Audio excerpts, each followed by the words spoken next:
The scream cut through the emergency room like a blade. "Doctor, we need you now!" Dr. Arav Mera froze mid-step, his coffee slipping from his hand and splashing across the polished hospital floor. He had heard screams before, hundreds of them. Pain, fear, grief. They were part of the job. But this one pulled something loose inside his chest, something buried for 7 long years. He turned toward Trauma Bay 3, his heart already pounding for reasons he didn't yet understand. And then he saw her. Maya. She stood near the stretcher, pale, trembling, clutching the hand of a little girl whose dark eyes were wide with terror. The girl's hair was tied back in a loose ponytail, strands sticking to her tear-streaked cheeks. Her face was small, delicate, and painfully familiar. Too familiar. Arav's breath caught. The room seemed to tilt. The child looked up at him, and in that instant, time collapsed. Those eyes, that nose, the slight curve of the lips. It was like staring into a mirror that showed his past instead of his reflection. 7 years after she disappeared from his life without a word, Maya was standing in his emergency room, and beside her was a little girl who looked just like him. "Arav," Maya whispered, her voice breaking as their eyes met. The nurse cleared her throat, unaware of the emotional earthquake she'd just triggered. "Doctor, the child was in a car accident. Minor head injury, possible internal bruising. Vitals are unstable." Arav snapped back into motion on instinct alone. Years of training took over where his mind faltered.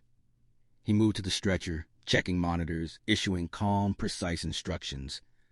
His hands were steady, but his heart was anything but. "What's her name?" he asked, his voice professional, controlled. "Anaya," Maya said softly. The name hit him harder than any diagnosis ever had. "Anaya." He worked quickly, gently, speaking to the girl in a soothing tone. "You're very brave, Anaya. Can you tell me where it hurts?" She nodded slightly, wincing. "My tummy and my head." As he examined her, Arav felt the weight of Maya's gaze on him. Every second stretched, every breath felt borrowed. When Anaya was stabilized and taken for scans, Arav stepped back, pulling off his gloves. The room felt suddenly too small. "Maya," he said quietly, "we need to talk." She nodded, tears slipping down her cheeks. "I know." 7 years earlier, Arav had been a young doctor with big dreams and a heart full of love for one woman. Maya had been his anchor through brutal night shifts and endless exams. They had talked about marriage, about a future filled with laughter and shared sacrifices. Then one morning, she was gone. No goodbye, no explanation, just an empty apartment and a silence that nearly broke him. He had searched for her for months, called every number, asked every mutual friend. Eventually, the pain hardened into something he learned to live with, though it never truly left. And now she stood before him, carrying secrets heavy enough to shake his world. They stepped into a quiet hallway, away from the chaos of the ER. The hum of machines echoed around them. "She's yours," Maya said before he could ask. The words landed between them, undeniable and raw. Arav closed his eyes, a sharp ache slicing through his chest. "Why?" he asked, his voice barely above a whisper. "Why didn't you tell me?" Maya's shoulders shook. "Because I was scared. I found out the same week you were offered that fellowship abroad. You were finally getting everything you worked for. I didn't want to be the reason you gave it up." "So you decided for me?" His voice cracked despite his effort to stay calm. "I thought I was protecting you," she said, sobbing. "And then things went wrong. My parents disowned me. I struggled. I worked 2 jobs. I told myself I'd tell you one day when I was stronger. But time kept passing, and the shame grew heavier." Arav leaned against the wall, the anger battling the heartbreak inside him. He had missed first steps, first words, birthdays, scraped knees, bedtime stories, a whole life stolen from him by fear and silence. "How is she?" Maya asked anxiously. "She'll be okay," he replied. "A concussion and some bruising. She's strong." Just like you, he thought. When Anaya was moved to a private room, Arav stood at the doorway, watching her sleep. The steady rise and fall of her chest calmed him in a way nothing ever had. She stirred slightly, murmuring something in her sleep, and his heart clenched. Maya watched him from behind, seeing the tenderness he tried to hide. "She loves to draw," Maya said quietly.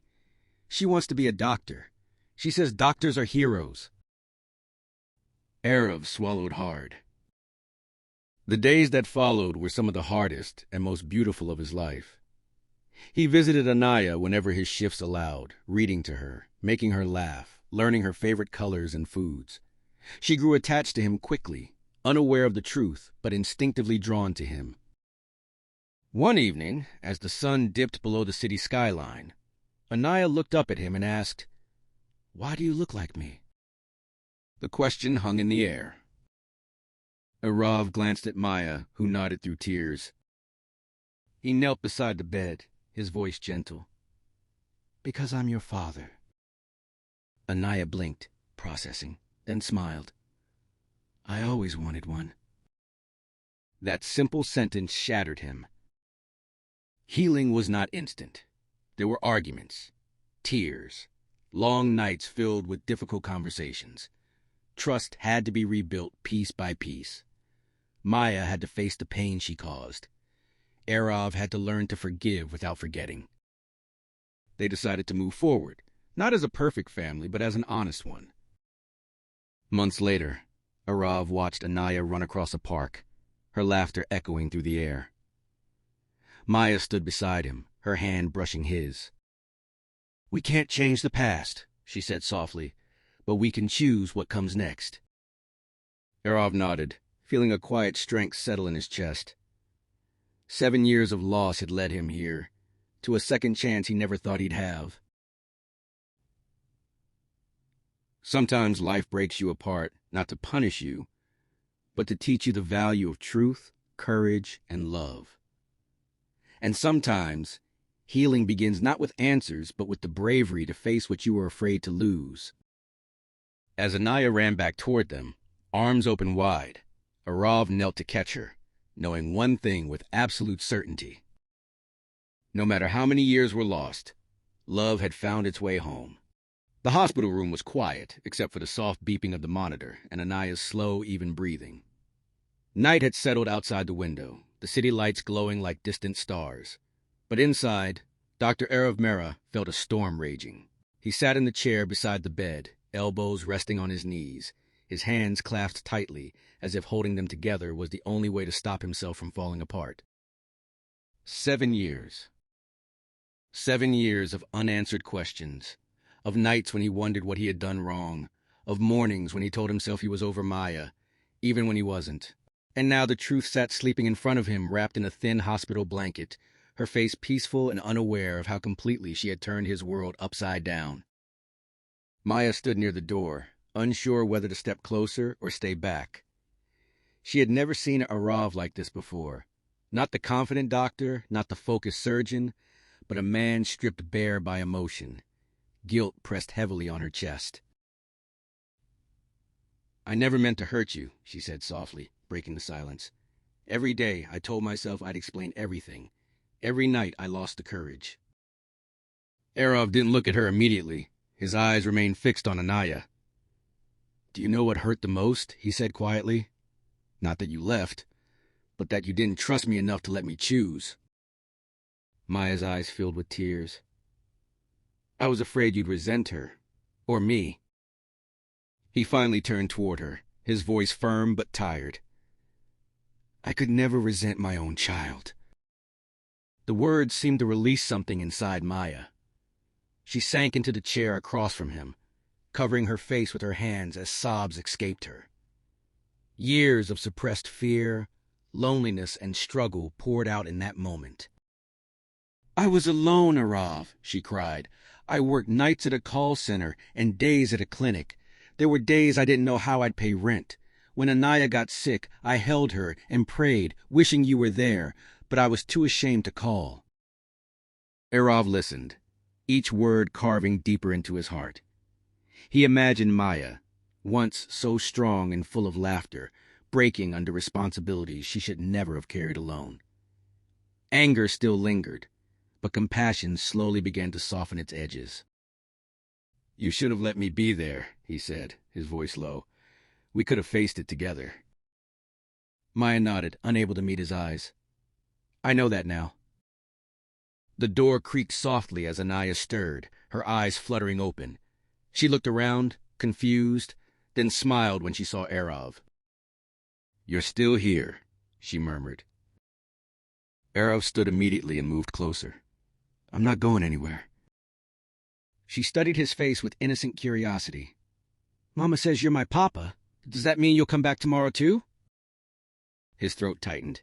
He forced a smile. "Yes, tomorrow and the day after that."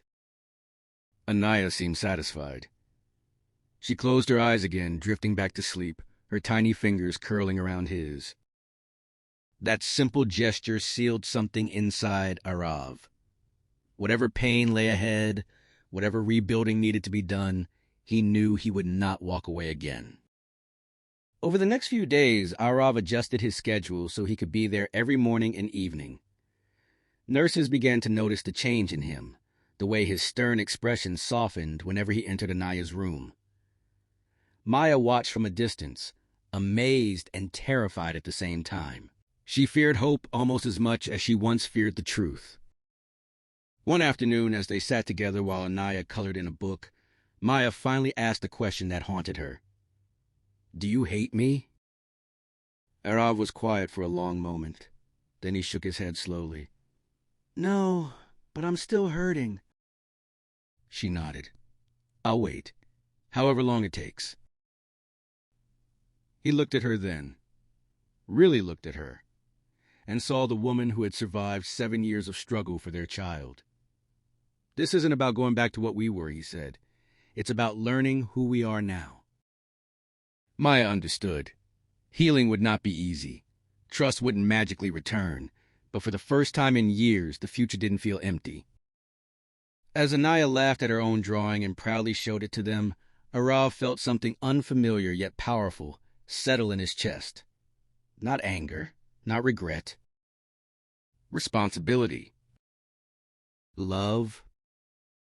And the quiet realization that sometimes life doesn't give second chances to fix the past, but it does give you one chance to do better than before.